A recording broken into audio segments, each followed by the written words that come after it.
Jérusalem. Un nom qui résonne à travers les siècles, évoquant un passé riche et tumultueux. Berceau des trois grandes religions monothéistes, la ville est un creuset de culture, un lieu où l'histoire se mêle au divin. Ses rues pavées, témoins silencieux de millénaires de civilisation, ont vu défiler empires et prophètes. Des temps bibliques à nos jours, Jérusalem fascine, inspire et divise. La ville sainte, point de convergence des prières et des espoirs, porte en elle une aura unique, une énergie palpable. C'est dans ce lieu chargé de symboles, où le passé se fond dans le présent, qu'un événement extraordinaire s'est produit, bouleversant à jamais le cours de l'histoire. Le soleil inondait Jérusalem de sa lumière en ce jour fatidique. La ville, avec ses ruelles sinueuses et ses bâtiments anciens, semblait figée dans le temps, baignée dans une lumière dorée qui accentuait chaque détail de son architecture millénaire. L'air vibrait d'une énergie particulière, presque palpable. Les habitants, habitués à la quiétude de leur quotidien, ressentaient une tension inhabituelle, comme si quelque chose d'extraordinaire était sur le point de se produire. Soudain, un grondement sourd parcourut la ville, secouant les bâtiments jusqu'à leurs fondations. Les murs de pierre tremblèrent et les fenêtres vibrèrent sous l'impact de cette force mystérieuse. La foule, prise de panique, se rassembla dans les rues étroites, cherchant des réponses dans le ciel. Les visages étaient marqués par l'inquiétude et la peur, chacun se demandant ce qui pouvait bien causer un tel tumulte. Et c'est là que tout bascula. Les murmures se transformèrent en cris et les regards se tournèrent vers le ciel, où un spectacle inimaginable se déroulait. Une lumière aveuglante jaillit du firmament, déchirant le voile des apparences. Cette lumière, d'une intensité jamais vue, semblait provenir d'une autre dimension, illuminant la ville entière d'une clarté divine. Un silence absolu succéda au vacarme, un silence lourd de promesses. Les habitants, figés dans l'attente, sentaient que quelque chose de monumental était sur le point de se révéler. Au milieu de l'éclat céleste, des formes indistinctes se dessinèrent, grandissant de minute en minute. Ces silhouettes, d'abord floues, prenaient peu à peu une forme plus définie, captivant l'attention de tous. L'incrédulité céda la place à la stupeur lorsque les silhouettes devinrent plus nettes.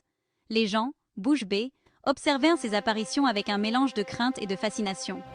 Deux êtres d'une beauté surnaturelle flottaient au-dessus de la ville. Leur présence imposante et majestueuse semblait défier les lois de la nature. Leurs vêtements, d'une blancheur immaculée, brillaient d'une lumière surnaturelle. Chaque pli de leur robe semblait émettre une lueur propre, ajoutant à leur aura mystique. Leurs visages, empreints de sérénité et de compassion, étaient tournés vers la foule en contrebas. Ces regards bienveillants semblaient offrir réconfort et espoir à ceux qui les contemplaient. Un murmure parcourut l'assemblée, un murmure mêlé de crainte et d'espoir. Jésus, le Christ, était de retour. Les gens, émus aux larmes, se tenirent la main, sentant que ce moment marquait le début d'une nouvelle ère. Les enfants, les vieillards, les hommes et les femmes, tous unis dans cette expérience transcendante, savaient qu'ils étaient témoins d'un événement qui changerait à jamais le cours de l'histoire. À ses côtés, majestueux et imposants, se tenaient des êtres célestes. Ces êtres, d'une beauté et d'une grâce inégalées, semblaient émaner une lumière divine qui illuminait tout autour d'eux. Leur présence imposante et sereine inspirait à la fois respect et admiration. Leurs ailes, déployées dans toute leur splendeur, scintillaient de mille feux. Chaque plume semblait capturer et refléter la lumière céleste, créant un spectacle éblouissant. Ces ailes, symboles de pureté et de protection, enveloppèrent les anges dans une aura de mystère et de sacré. Leurs regards, emplis d'une sagesse intemporelle, semblaient percer les âmes. Ces yeux, miroirs de l'éternité, portaient en eux les secrets de l'univers et la connaissance des âges. Ils observèrent le monde avec une bienveillance infinie, offrant réconfort et guidance à ceux qui croisaient leur chemin. Ces anges, messagers divins, étaient les héros d'une nouvelle ère. Leur descente majestueuse du ciel annonçait des changements profonds et significatifs pour l'humanité. Ils portaient avec eux des messages d'espoir et de renouveau, promettant un avenir meilleur pour tous. Leur présence, témoignage irréfutable du surnaturel, plongea la foule dans un silence religieux. Les gens, ébahis par cette manifestation divine, ressentaient une profonde révérence et une humilité face à ce spectacle extraordinaire. Le silence qui régnait était empreint de respect et de dévotion. Certains tombèrent à genoux, les mains jointes dans la prière. Ils cherchaient à exprimer leur gratitude et leur adoration envers ces êtres célestes. Leurs prières, murmurées avec ferveur, montaient vers le ciel comme une offrande de foi et de dévotion. D'autres levèrent les yeux vers le ciel, cherchant à imprimer dans leur mémoire chaque détail de cette apparition divine. Ils voulaient se souvenir de chaque instant, de chaque sensation, pour pouvoir raconter cette expérience extraordinaire à leurs descendants. Le ciel, illuminé par la présence des anges, semblait plus proche et plus accessible que jamais. Des paroles, prononcées dans une langue inconnue mais pourtant intelligible par tous, résonnèrent dans le ciel de Jérusalem. Ces mots, porteurs de sagesse et de vérité, touchaient les cœurs et les esprits de ceux qui les entendaient. Ils semblaient transcender les barrières linguistiques et culturelles, unissant tous les présents dans une compréhension commune. Un message d'amour, de paix et d'espoir se répandit dans l'air, apaisant les cœurs les plus tourmentés. Cette lumière douce et bienveillante enveloppait la ville, apportant un sentiment de sérénité et de réconfort.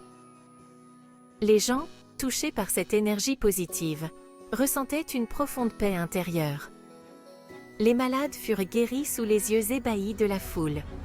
Les miracles se succédaient, chacun plus incroyable que le précédent. Les gens, témoins de ces guérisons miraculeuses, ressentaient une immense gratitude et une foi renouvelée en la puissance divine. Les aveugles retrouvèrent la vue, les paralytiques marchèrent à nouveau. Ces guérisons, signes tangibles de l'intervention divine, apportaient espoir et joie à ceux qui en bénéficiaient. Les cris de joie et les larmes de gratitude résonnaient dans l'air, créant une atmosphère de célébration et de reconnaissance. Des miracles innombrables et extraordinaires se produisirent ce jour-là, témoignages éclatants de la puissance divine. Chaque événement, chaque guérison, renforçait la foi des présents et leur conviction en la présence d'une force supérieure bienveillante. Ce jour restera gravé dans les mémoires comme un moment de grâce et de bénédiction, un rappel de la beauté et de la puissance du divin. L'apparition de Jésus à Jérusalem, accompagnée d'une cohorte d'anges, a immédiatement suscité un débat passionné parmi les théologiens et les érudits du monde entier. Cette vision céleste, d'une intensité sans précédent, a bouleversé les croyances établies et a ouvert la voie à de nouvelles interprétations des textes sacrés. Les érudits se sont rassemblés pour analyser chaque détail de cette apparition, cherchant des indices dans les Écritures et les prophéties anciennes. Était-ce le retour tant attendu du Messie, annoncé par les prophètes de l'Ancien Testament? Les textes sacrés regorgent de prédictions sur le retour du Sauveur, et cette apparition semblait correspondre à plusieurs d'entre elles. Les prêtres et les fidèles se sont plongés dans les Écritures, cherchant des réponses et des confirmations. Les églises étaient remplies de croyants en prière, espérant un signe supplémentaire de la véracité de cet événement extraordinaire. S'agissait-il d'un signe avant-coureur de la fin des temps, de l'avènement du royaume de Dieu sur terre? Les cieux dramatiques au-dessus de Jérusalem semblaient annoncer quelque chose de monumental.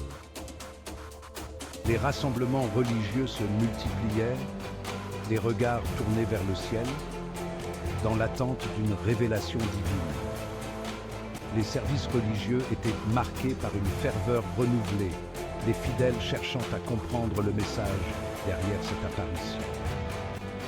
Les interprétations divergeaient, alimentant les discussions et les controverses. Chaque groupe avait sa propre vision de ce que signifiait cette apparition. Certains voyaient en elle une confirmation de leur croyance, tandis que d'autres y voyaient un défi à leurs interprétations traditionnelles. Les débats étaient intenses, chaque argument étant scruté et analysé sous tous les angles possibles. Certains y voyaient la confirmation des prophéties bibliques, annonçant le retour glorieux du Christ pour juger les vivants et les morts. Les versets de la Bible étaient relus avec une attention renouvelée, chaque mot pesé et mesuré. Les théologiens discutaient des implications de cette apparition, cherchant à comprendre comment elle s'inscrivait dans le grand schéma des prophéties bibliques. D'autres, plus prudents, préférèrent parler d'un avertissement, d'un appel à la repentance avant le jugement dernier. Ils soulignaient que les prophéties pouvaient être interprétées de différentes manières et qu'il était important de ne pas tirer de conclusions hâtives. Les discussions dans les bibliothèques historiques étaient empreintes de gravité, chaque manuscrit ancien étant étudié avec soin pour y trouver des indices supplémentaires. L'incertitude régnait, mêlée à une excitation palpable. Les gens étaient partagés entre l'espoir et la crainte, ne sachant pas ce que l'avenir réservait. Les discussions dans les rues et les places publiques étaient animées, chacun ayant son propre avis sur la signification de cette apparition. Les visages dans la foule reflétaient une gamme d'émotions, de l'angoisse à l'anticipation. Le monde entier avait les yeux rivés sur Jérusalem, attendant avec impatience la suite des événements. Les médias du monde entier couvraient l'événement, chaque développement étant suivi de près. Les reporters sur place décrivaient l'atmosphère électrique qui régnait dans la ville, les gens se rassemblant autour des lieux saints, espérant être témoins de quelque chose d'extraordinaire. Jérusalem était devenue le centre de l'attention mondiale, chaque jour apportant son lot de spéculations et de nouvelles théories.